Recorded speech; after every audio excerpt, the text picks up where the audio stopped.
Welcome back! We are now up to the final video where I am joined with Mum.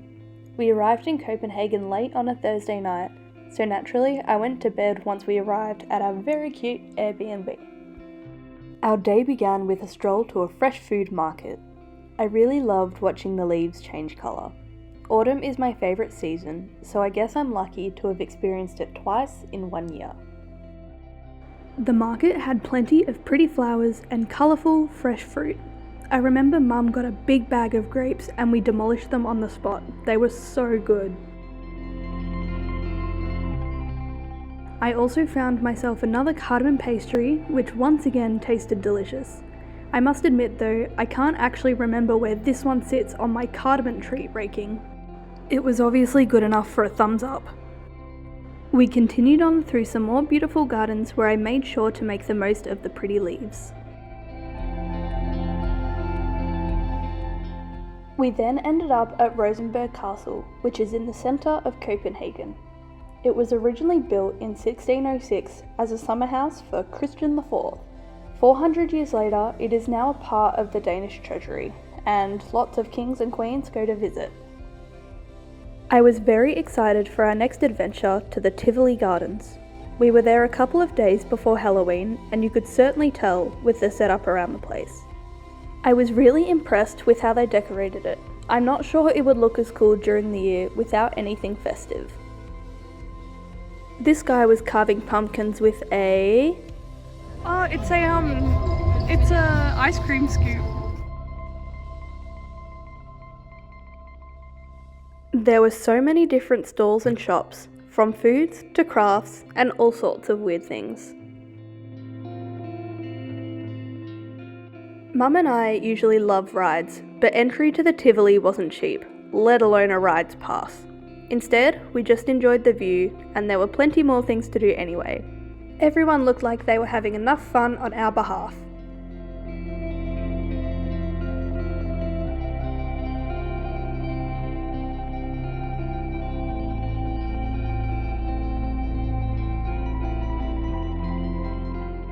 One of the many things to do there included a magic show, which was definitely intended for kids. Mum didn't seem to enjoy it, but I thought it was heaps of fun. I even understood some of it.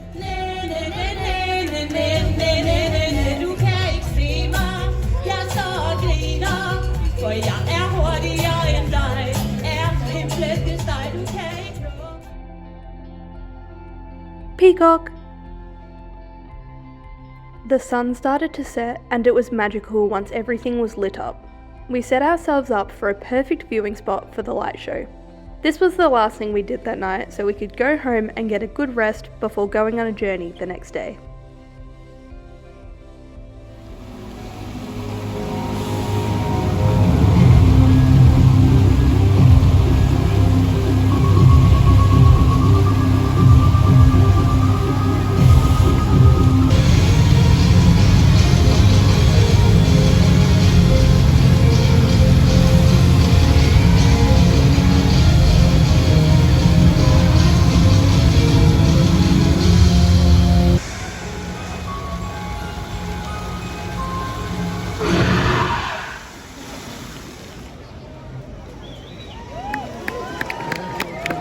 We were up early and off to Malmo in Sweden.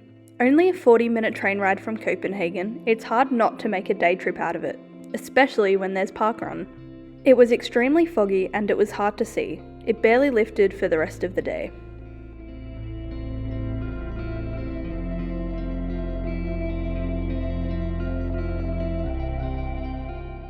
We were definitely the furthest tourists away from home.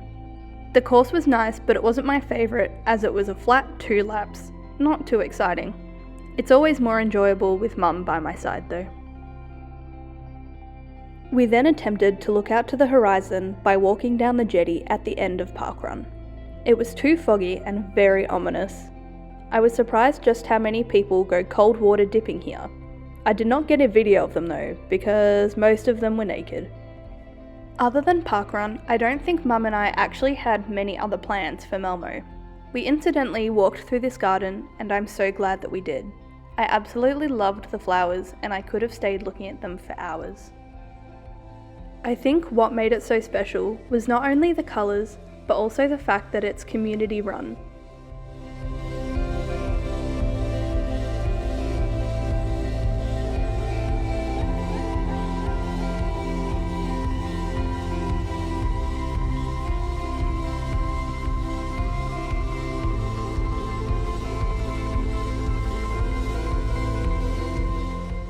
By this time it was midday, and yep, it was still super foggy.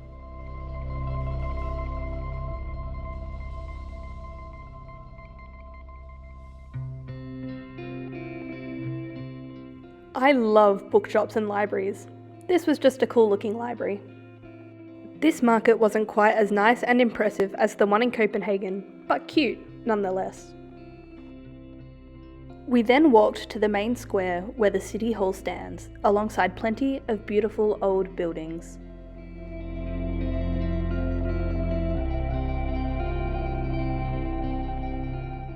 Time to say goodbye to Malmo and the pretty autumn leaves.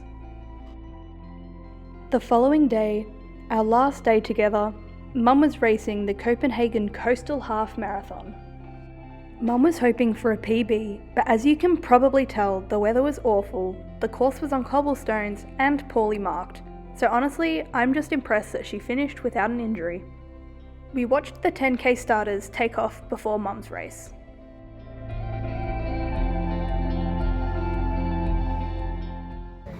Mum, how are you feeling about your Copenhagen Coastal Half? Yep, ready to go. That's good. Here she goes. 4, 3, 2, 1, værsgo!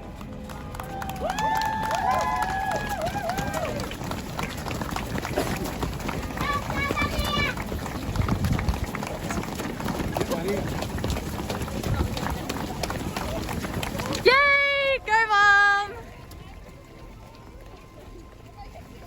Unfortunately, the course wasn't made so I could cheer Mum on at several different points, so I had to wait until the end to see her again. It was then time to do my own exploring and get my body moving before I froze to death.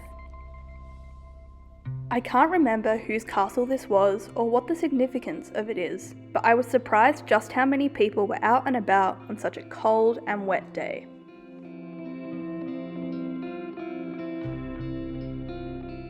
I saw on the map that there was a library nearby, which I obviously had to go see. Unfortunately, it was covered in scaffolding, which meant it didn't look as nice as I was hoping.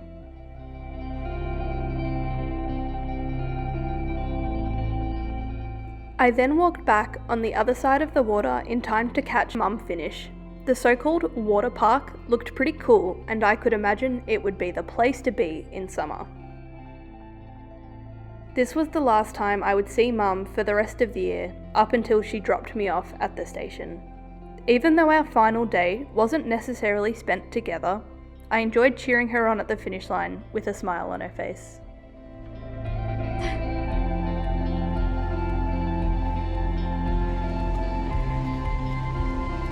Go, go, go! You're so close! Oh, look at those legs. Go, Mum! Go! Yay! Go, Mum!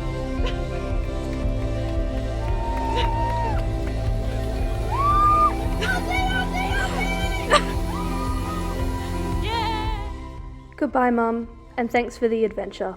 Can't wait to see you and everybody else again soon.